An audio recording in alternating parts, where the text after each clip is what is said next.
تم إعلان حالة الطوارئ في أوكلاندا، وهي أكبر مدينة في نيوزيلندا، بسبب الفيضانات الشديدة.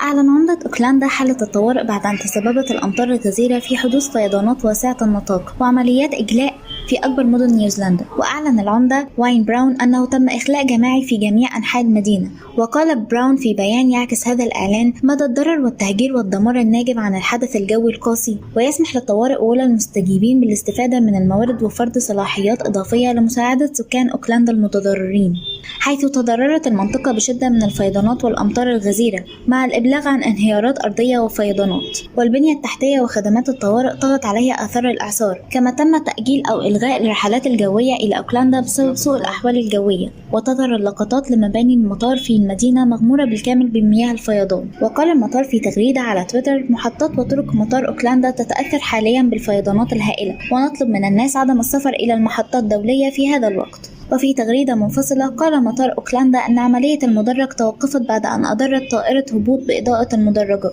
وقال مكتب إدارة الطوارئ في أوكلاندا أن الأجزاء الشمالية والغربية في المدينة تأثرت بالفيضانات الشديدة، ومن المتوقع أن تسوء الأحوال. ويؤثر الطقس القاسي حاليا على مدينة تاماكاي، كما تعرضت مناطق في الشمال والشمال الغربي والغرب في أوكلاندا لفيضانات كبيرة وطوابير طويلة تشكلت على الطرق السريعة بسبب الطقس. ويعمل الفريق العمليات لدينا على إعادة توجيه الحافلات لمساعدة الأشخاص على العودة إلى منازلهم في أقرب وقت ممكن.